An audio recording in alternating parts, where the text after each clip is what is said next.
Saudara kasih Tuhan, saya pun merasakan itu. Kenapa? Karena sudah ibadah tiba-tiba nggak ada rasanya, aduh ada sesuatu yang kurang. Kalau kita yang merasakan itu hal yang biasa. Tetapi perlu Bapak Ibu ketahui, beberapa lingkungan yang ada di lingkungan gereja, ya, ketika tidak ada ibadah, dia bilang begini, Pak, kenapa kok berapa minggu ada ibadah rasanya sepi? Berarti tanpa kita sadar ketika ibadah ada sesuatu yang luar biasa yang mereka pun bila rasakan. Amin. Nah, seyogyanya itu lebih kuat lagi dalam kehidupan kita. Orang yang tidak ibadah pun mereka merasakan ketika tidak ada ibadah kok sepi, Pak, rasanya kok ampeng. Biasanya kalau minggu tuh hingar-bingar. Ternyata hingar-bingar ternyata juga senang juga mereka, ya. Jadi saudara kasih Tuhan, saya merasakan itu, tetapi mau bagaimana lagi?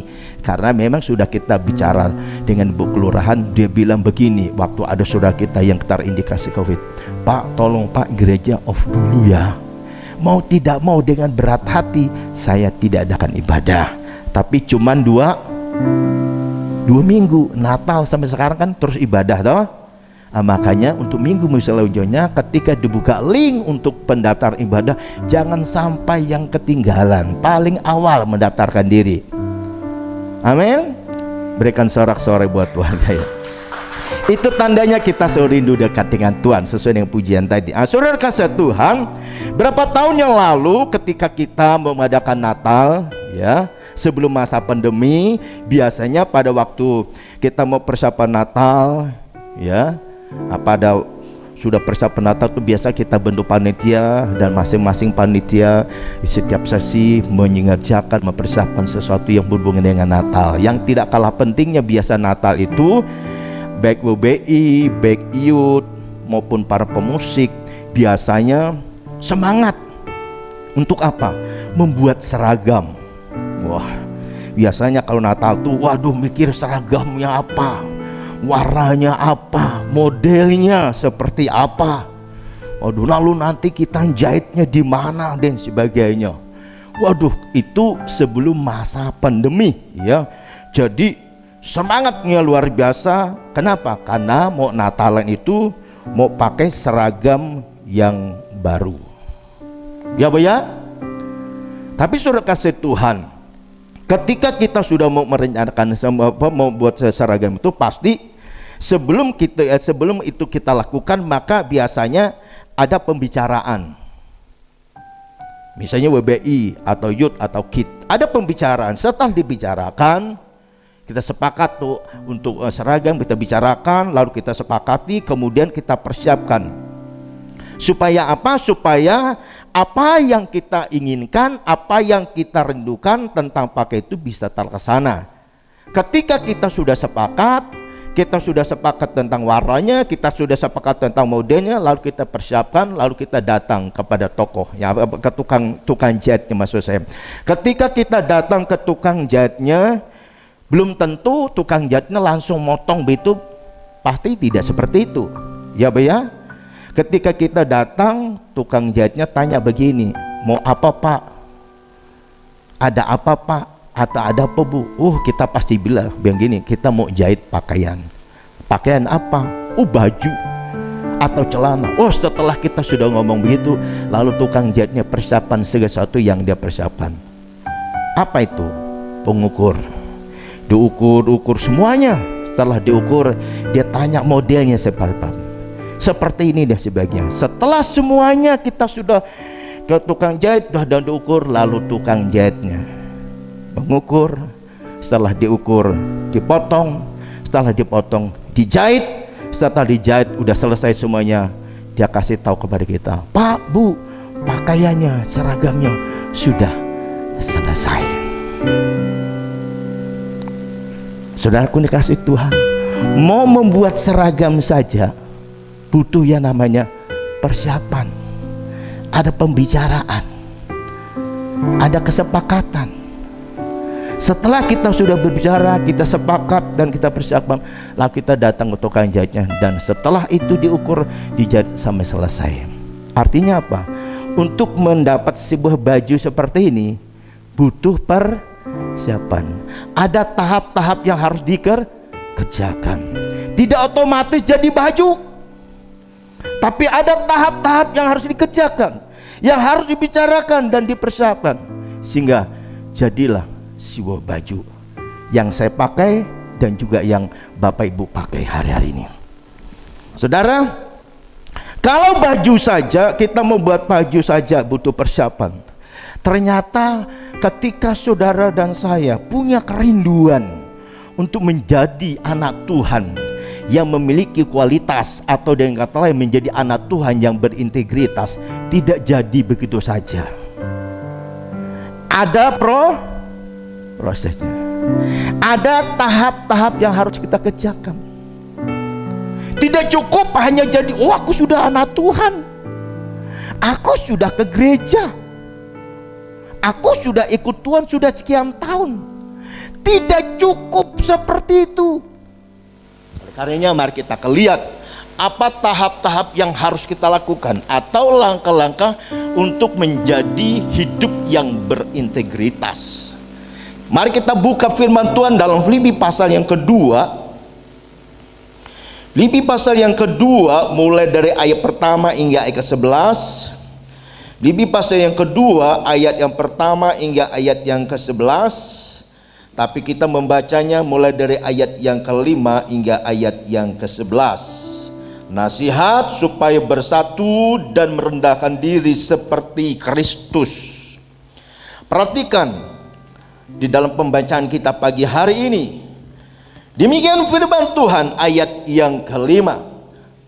Hendaklah kamu dalam hidupmu bersama menaruh pikiran dan perasaan yang terdapat juga dalam Kristus Yesus, yang walaupun dalam rupa Allah tidak menganggap kesetaraan dengan Allah itu sebagai milik yang harus dipertahankan, melainkan telah mengosongkan dirinya sendiri dan mengambil rupa seorang hamba dan menjadi sama seperti manusia. Ayat 8.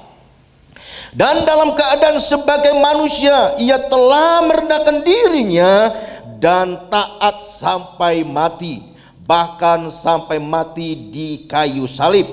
Itulah sebabnya Allah sangat meninggikan dia dan mengaruniakan kepadanya nama di atas segala nama, supaya dalam nama Yesus bertekuk lutut segala yang ada di langit dan yang ada di atas bumi dan yang ada di bawah bumi, dan segala lidah mengaku Yesus Kristus adalah Tuhan bagi kemuliaan Allah Bapa. Katakan amin.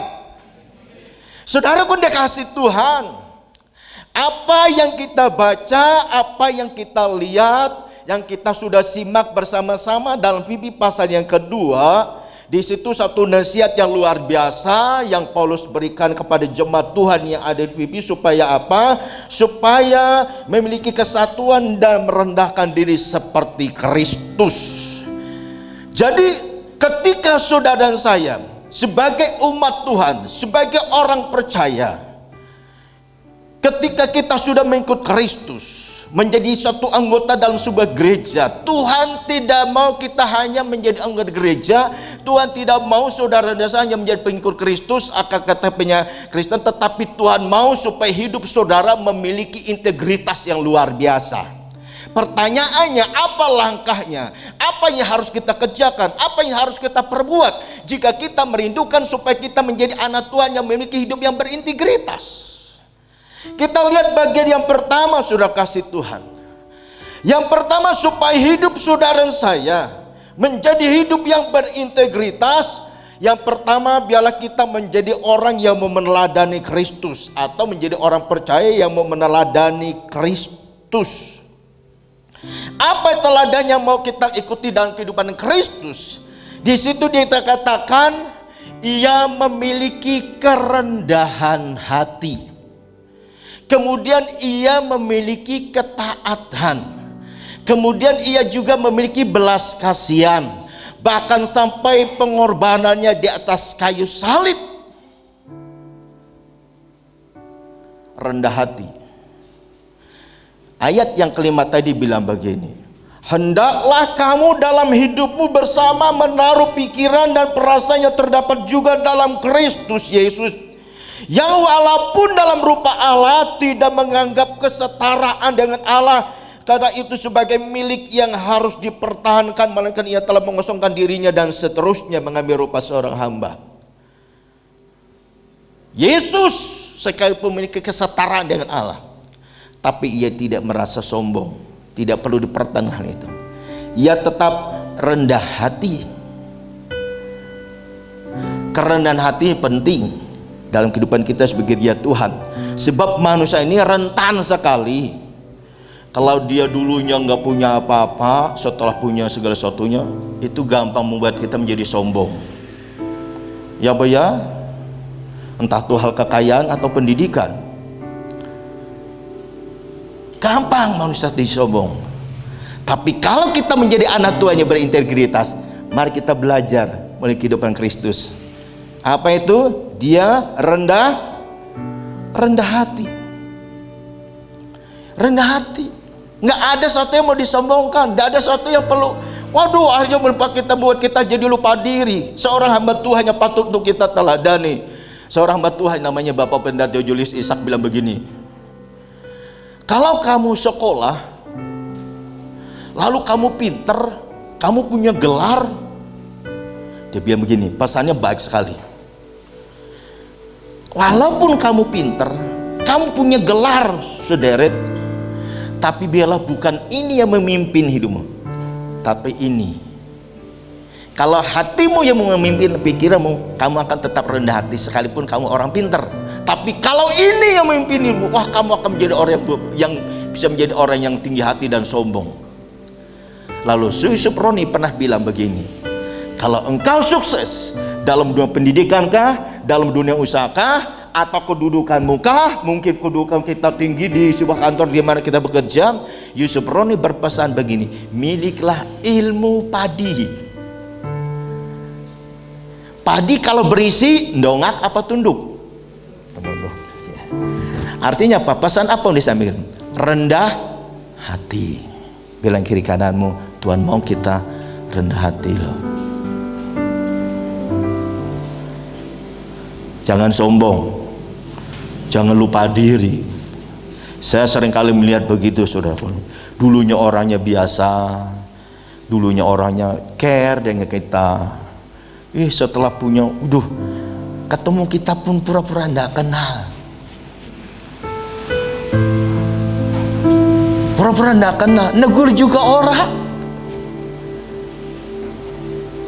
Kita lihat, dia tuh saya pikir kenapa sih orang kok tiba-tiba begitu? Setelah tak saya lihat, mungkin dia sudah mulai terangkat dikit deh, jadi sombong, saudara.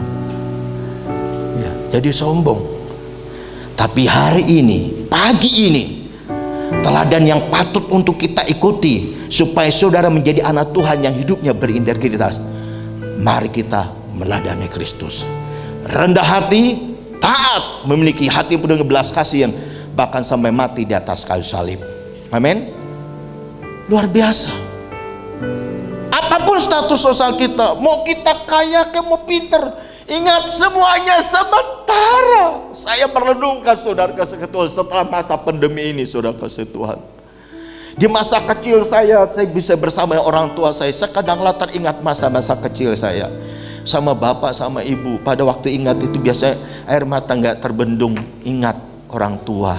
Tapi sekarang orang tua sudah ada di sisi bapak di sorga, udah nggak ada. Saya ingat ternyata perjalanan hidup tuh cuma begitu saja ya.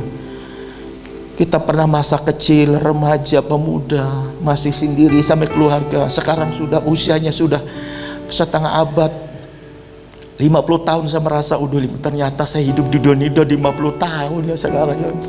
Usia saya nggak tahu sampai berapa Tuhan anugerah juga nggak ngerti. Saya ingat, kalau begitu apa sih yang mau membuat saya jadi sombong? Nggak ada Tuhan, aku mau semasa hidupku apapun, mau kaya mau miskin mau apa saja, aku mau supaya tetap menjadi pribadi yang tetap rendah hati. Kenapa? Karena kita punya majikan rendah hati, yaitu Tuhan kita Yesus Kristus. Amin. Dan ia apalagi setelah rendah hati, ia taat bahkan sampai mati di atas kayu salib. Dan tidak kalah pentingnya, saya mau bahas bagian ketiga, belas kasihan. Tuhan Yesus semasa ia hidup dalam dunia ini, dia lakukan segala pelayanan, semuanya karena dorongan belas kasihan.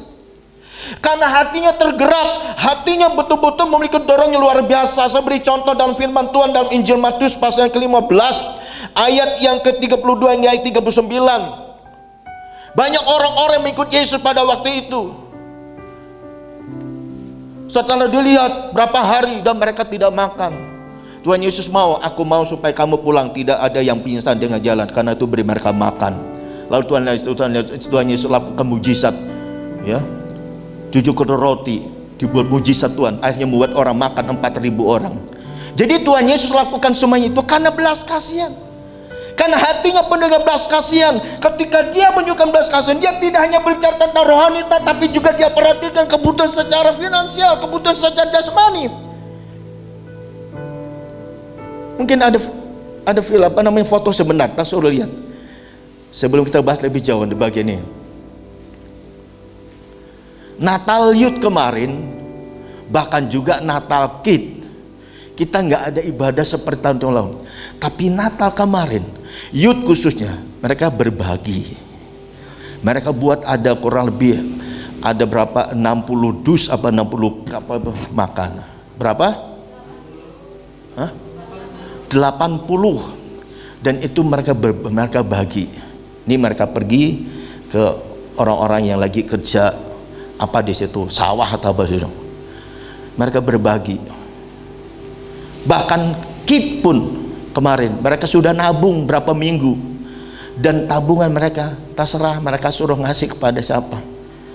Jadi saudara kasih Tuhan Yesus sudah memberikan teladan buat kita ketika dia lakukan segala sesuatu karena belas kasihan, bukannya lain.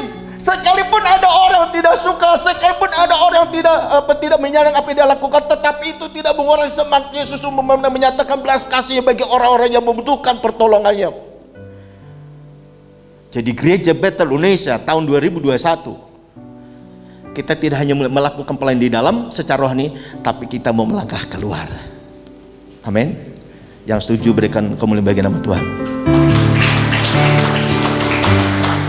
Setelah tanggal 27 nanti rapat pengurus, akan saya sampaikan apa yang akan saya lakukan. Bapak Ibu harus mendengarnya. Saya mempunyai sudah pemikiran saya. Puji Tuhan, kalau yang tahun lalu saya pernah ngomong ke beberapa orang, saya ingin memberkati gereja-gereja seperti ini wujud pelayan kita. Puji Tuhan, di masa pandemi kemarin kita masih bisa berbagi. Kenapa saya lakukan itu? Karena di waktu saya ada di ruang isolasi, kata-kata belas kasihan, kata-kata belas kasihan, kata-kata belas kasihan itu menjadi dasar pelayananmu. Jadi ini yang akan saya kerjakan. Setelah rapat pengurus nanti, saya punya rencana begini. Selain anak sekolah minggu, kita sudah lakukan itu, ya, youth tadi. Saya ingin pelan. Setiap bulan itu saya ada pelayan keluar, langsung saya pelayan keluar. Saya akan bawa pertama tuh nasi bungkus. Kemudian saya bawa uangnya nggak perlu besar, sesuai uang kita. Saya persiapkan mungkin satu hari itu atau bulan itu saya buat 30 dus, lalu kasih uang atas 25.000 atau 20.000 kah. Kita mulai berdoa dulu di gereja ini, berdoa. Setelah berdoa, lalu kita menyebar atau memasuk satu mobil, kita jalan saja. Tuhan, tuntun aku untuk menemukan orang-orang yang perlu aku layani dan aku mau berbagi. Itu saya lakukan. Setiap saya pergi keluar kota, saya melihat tiba-tiba kayak Tuhan lakukan sesuatu. Dia saat membaca dibilang, aduh kasihan, Tuhan langsung cepat-cepat kamu langsung. Saya langsung ambil uang kasih. Jadi kejutan buat orang itu. Lalu saya perling. Tapi ketika saya lakukan itu, seperti dorong itu, tapi di hati ini susah untuk ngomong. Tapi Tuhan, aku mau. Orang ini mungkin tidak pernah terpikirkan kalau saya bisa lakukan itu. Di hati itu sukacitanya luar biasa, susah untuk mengungkapkannya. Tapi hanya air mata, Tuhan, aku mau lakukan ini. Jangan sampai pada waktu nanti Tuhan panggil kita, dia bilang begini, waktu aku lapar, waktu aku telanjang, waktu aku sakit, kau tidak pernah lakukan apa-apa. Siapa itu? Kita lakukan pada sesama kita. Saudara kasih Tuhan, untuk kita menjadi anak Tuhan yang menjadi anak Tuhan yang berintegritas, yang pertama, mari kita meladani kehidupan Kristus, tentang ketaatannya, kerendahan hatinya, ketaatannya, belas kasihannya, pengorbanannya. Jadi aplikasinya buat kita, hiduplah sungguh-sungguh di dalam Tuhan, agar kita dapat meneladani atau mencerminkan kehidupan Kristus melalui kehidupan kita masing-masing. Berikan sorak-sorai buat Tuhan kita. Itu yang Tuhan mau, dan ini akan saya kerjakan ke depan. Tentunya tidak sendiri. Bapak Ibu yang punya hati, yang punya juga melakukan ini, bilang aja, Om saya mau ikut. Ayo, tidak apa-apa, hari tertentu. Kemarin pendoa sudah bilang, kita tidak stagnan, kita tidak hanya di lingkungan kita tok, tapi kita harus bergerak. Kemarin sudah pendoa sudah menyampaikan apa yang Tuhan taruh, apa yang sudah Tuhan berikan ke kehidupan mereka. Saya tidak menyanggah, tapi apa yang mereka sampaikan saya evaluasi dengan apa yang saya inginkan. Berarti ada berapa yang harus kita lakukan. Kenapa kita harus lakukan ini? Supaya GB Gunung Padang, sekalipun mungkin gerejanya kecil, tapi jemaatnya memiliki hati yang penuh dengan belas kasihan, sehingga pelayannya menjadi berdampak, dan orang boleh merasakan, tidak hanya mendengar tentang orang, tapi mereka merasakan apa yang saudara saya lakukan. Kasih Tuhan mereka alami, dan orang katakan, nama Tuhan yang kau sembah itu adalah Allah yang dahsyat dan luar biasa. Yang kedua yang patut kita teladani dalam kehidupan Kristus, ya, supaya saudara dan saya itu kita menjadi anak Tuhan yang berintegritas. Bagian pertama tadi kita harus meneladani Kristus, lalu yang kedua supaya hidup kita menjadi anak Tuhan yang berintegritas, yang kedua miliki buah roh. Apa itu buah roh? Buah roh itu adalah kasih, sukacita, damai sejahtera, kemurahan, kebaikan, kesetiaan, kelemah lembutan, dan penguasaan diri. Galatia pasal yang kelima 22 hingga 23, jelas di situ katakan kasih, damai, sukacita, damai sejahtera, kemurahan, dan sebagainya. Untuk memiliki hidup buah roh, memiliki buah roh itu tidak seperti kita memutar telapak tangan, sudah kasih Tuhan. Tidak mudah. Kenapa? Kadang-kala ada unsur kedagingan manusia kita yang kadang-kala tuh aduh rasanya nggak mau. Tapi sebagai anak Tuhan, biarlah kita terus berjuang agar apa? Buah roh ada di kehidupan kita. Ada kasih, ada sukacita, ya. Ada kasih, ada sukacita, ada damai sejahtera, kesabaran, kemurahan, kebaikan, kesetiaan, dan kelemah lembut, dan penguasaan diri. Penguasaan diri itu tidak mudah loh, ya Pak ya. Nggak mudah. Apalagi kalau lagi meledak-ledak emosinya, rasanya. Tapi kalau kita sadar, aduh, aku tadi marah ya, ampuni Tuhan, ampuni. Langsung ampuni Tuhan. Kalau lagi marah, kebun binatang bisa hafal, ya. Maksudnya apa? Hafal nama-nama binatang, saudara. Coba. Tapi kalau enggak marah, kelalen semua. Tapi enggak ada di sini, di sana. Amin. Sudah aku kasih Tuhan, saya pernah melihat seseorang lagi marah, saudara. Saking marahnya. Tapi saya enggak langsung mendekati dia ketika dia lagi marah. Marah. Ngomongnya jodoh, sadis juga. Ngomong yang seharusnya dia disampaikan keluar juga. Setelah dia selesai marah, kurang lebih berapa menit, 3 menit 4 menit, saya suruh minum air putih. Minum dulu lah. Semukanya tajam menatap saya. Tapi dia bukan marah dengan saya, bukan. Dia marah ke lain. Tapi maksud saya supaya dia jangan sampai dikuasai oleh kemarahan. Minum dulu lah. Habis itu ngomong. Saya tanya gini, kenapa sih kok Anda marah sampai seperti itu? Saya juga heran loh. Biasanya nggak marah-marah sampai begini loh. Heran juga dia. Kok marah sampai segini? Biasanya saya marah tapi nggak sampai segini. Waduh. Sadar juga sampai begini. Iya. Ya. Setelah ngomong, aduh, kok saya bisa ngomong sampai segitu ya?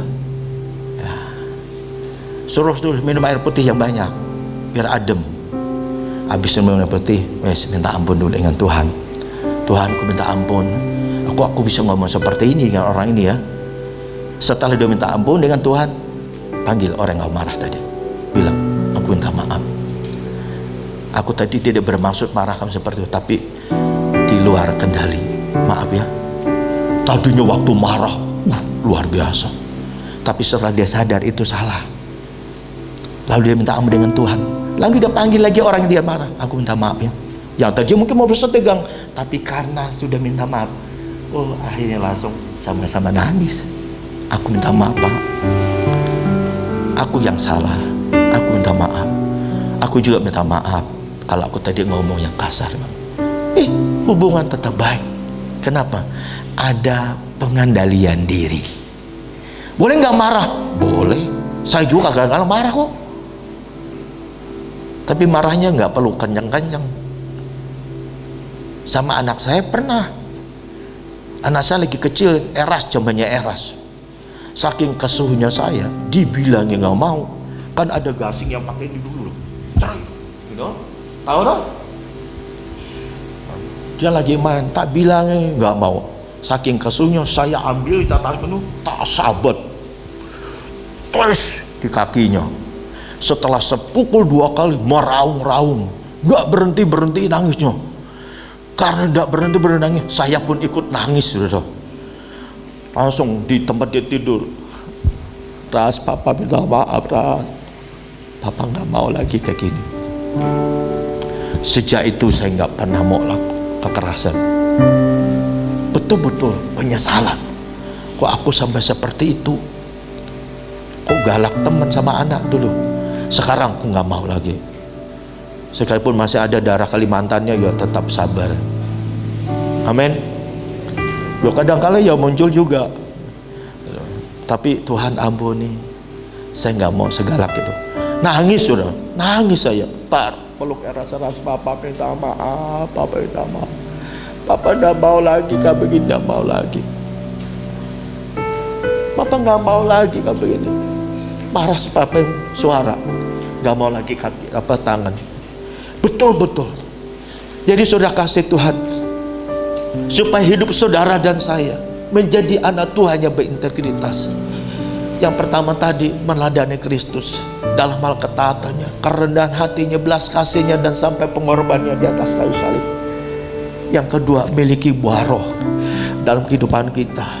Miliki buah roh, ya, miliki buah roh. Ada sekian buah roh, miliki. Memang gak mudah, tapi mari kita berjuang. Ya, penerapannya buat kita, siapapun kita, sebagai gembalakah, pengurus gerejakah, pelayan Tuhankah, atau jemaat dan sebagainya, milikilah buah roh dalam kehidupan kita, karena buah roh adalah salah satu yang menunjukkan bahwa hidup kita berintegritas. Amin.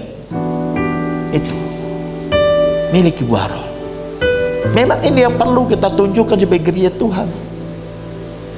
Kita nggak lebih dari yang lain, sama di hadapan Tuhan.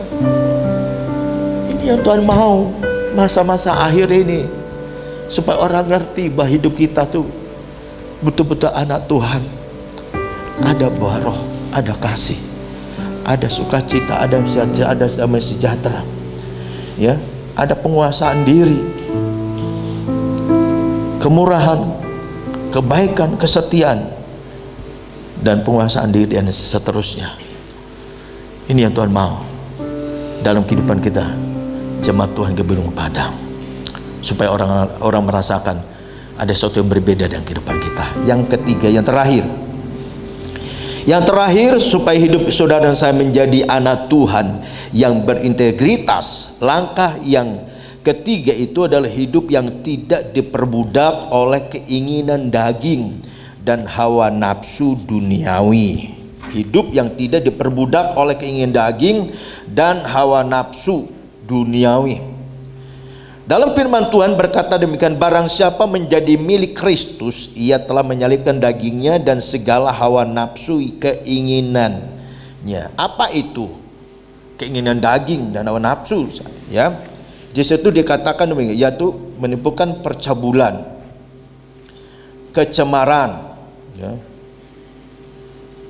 kemudian hawa nafsu, penyembah berhala, sihir, perseteruan, perselisihan, iri hati, amarah, kepentingan diri sendiri, percederaan, roh pemecah, kedengkian, kemabukan, dan pesta pora.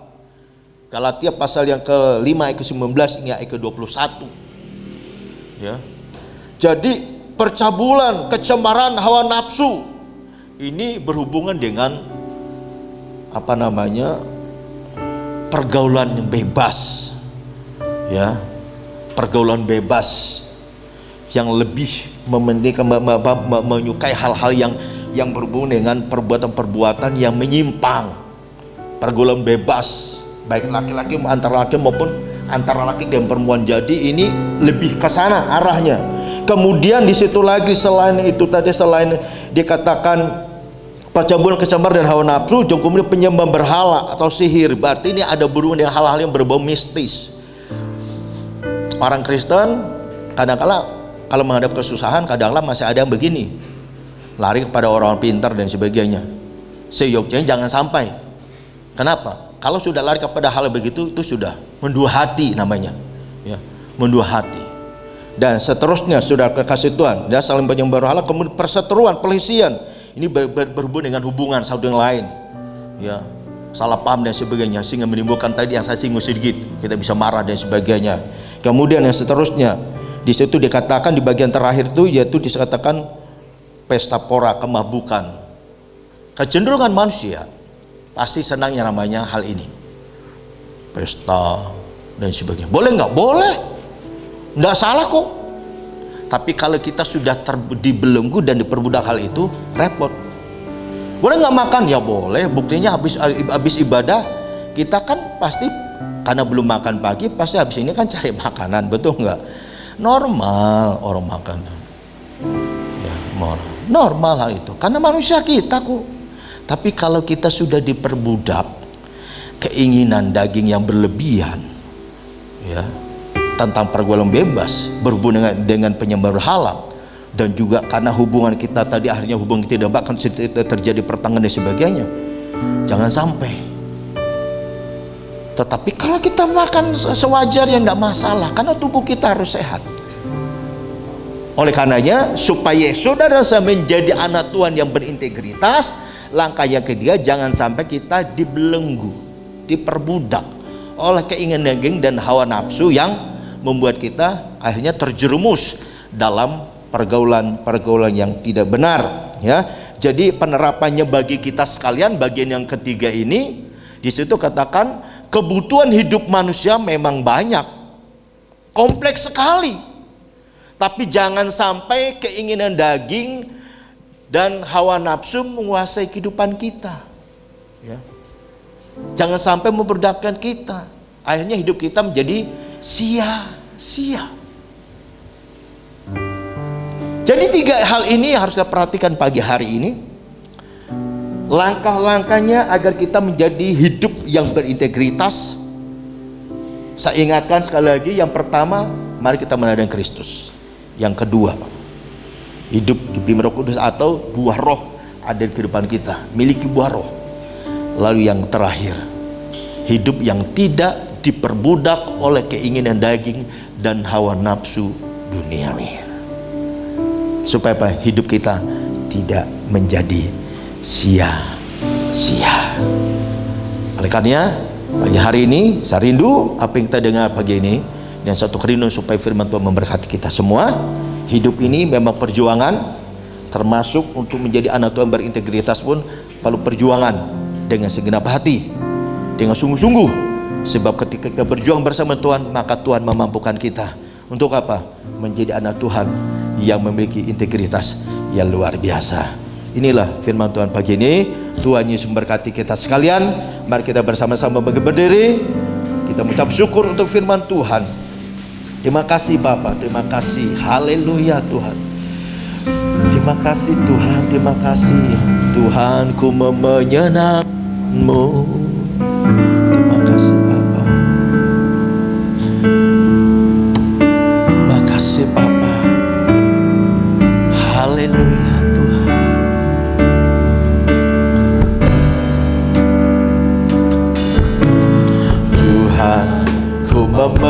menyenangkan-Mu. Tuhan, bentuklah hati ini jadi bejana untuk hormat-Mu, cemerlang bagai emas murni. Tuhan, Tuhan, ku serahkan hatiku, semua ku berikan padamu. Kudus dan hingga tulus selalu, agar aku menyenangkan-Mu, menyenangkan-Mu, menyenangkan-Mu, senangkan-Mu. Hanya itu kerinduanku, menyenangkan-Mu, menyenangkan-Mu, senangkan hatimu. Hanya itu kerinduanku,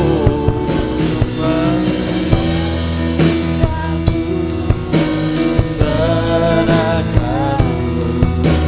Hanya itu kerinduanku, menyenangkan-Mu, menyenangkan-Mu, senangkan hatimu. Hanya itu kerinduanku, oh menyenangkan-Mu, menyenangkan-Mu, senangkan-Mu.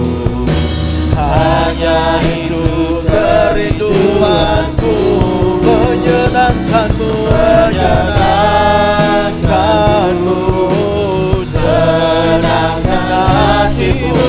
Hanya itu kerinduanku, hanya itu, hanya itu kerinduanku, hanya itu, hanya itu kerinduanku.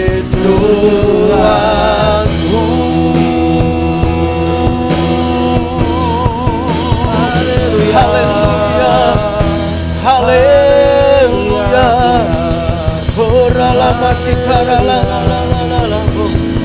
haleluya, haleluya Yesus. Terima kasih Tuhan, terima kasih Bapa, terima kasih Yesus, terima kasih saudaraku dan kasih Tuhan. Pagi hari ini kita boleh mendengar pesan-pesan firman Tuhan ini. Biarlah firman Tuhan pagi hari ini bicara tentang langkah-langkah untuk menjadi orang percaya yang hidupnya berintegritas. Tuhan mau ketika kita menjadi orang percaya, Tuhan mau ketika kita menjadi anak-anak Tuhan, ketika kita sudah ditebus oleh darahnya yang mahal, Tuhan mau supaya hidup saudara betul menjadi anak Tuhan yang berintegritas.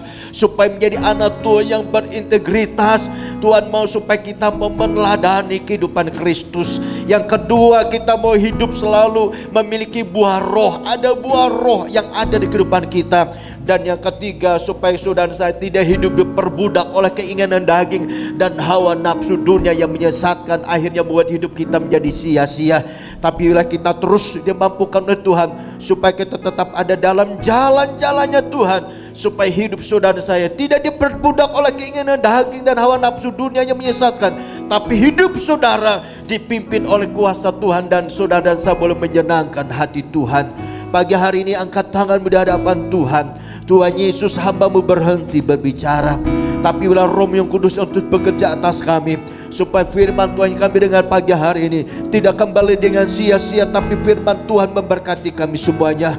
Biarlah firman Tuhan yang kami dengar pagi ini membuat kami bangkit di dalam Tuhan, membuat kami anak Tuhan yang terus tetap bergairah menjalani hidup ini, karena kami percaya kami punya Allah yang menjadi Tuhan dan Juru Selamat kami, yang menjadi pemimpin kami yang patut kami teladani hidupnya, tentang kesetiaan, ketaatan, dan hati yang penuh dengan belas kasihan, bahkan sampai mati di atas kayu salib. supaya kami betul-betul menadani kehidupan Kristus, supaya hidup saudara kasih kehidupan kami boleh menjadi saksi dan menjadi berkat Tuhan. Terima kasih Bapa, terima kasih. Dan pagi hari ini hamba berdoa buat setiap anak-anak-Mu, mereka yang mengangkat tangan, bahkan mungkin yang tidak mengangkat tangan, biarlah pagi hari ini Kamu lihat beban mereka. Mungkin mereka menghadapi pergumulan dalam keluarganya, dalam kesehatannya, ekonominya, maupun dalam pelayanan dan sebagainya, sekolah dan sebagainya. Kami berdoa di dalam nama Yesus Tuhan, biar kuasa Tuhan, pertolongan Tuhan yang Tuhan nyatakan, supaya mereka boleh terus melihat karya Tuhan, pertolongan Tuhan yang Tuhan nyatakan bagi setiap anak-anak-Mu. Terima kasih Bapa, terima kasih oleh karena pagi hari ini kami semua yang hadir, yang melayani maupun dilayani, tidak seorang pun yang lewati, tapi semua yang boleh diberkati oleh Tuhan. Terima kasih Bapa, terima kasih. Dan kami juga tidak lupa berdoa menyerahkan untuk ibadah kami nanti sore. Tuhan Yesus yang bekerja berkarya kuasa Roh Kudus-Mu memimpin dan memampukan kami di dalam melakukan, mengerjakan segala tugas pelayanan. Bahkan jemaat Tuhan yang sudah mendaftarkan diri, supaya mereka tidak ada yang membatalkannya, tapi semuanya tetap antusias mengikuti ibadah nanti sore Tuhan. Terima kasih Bapa,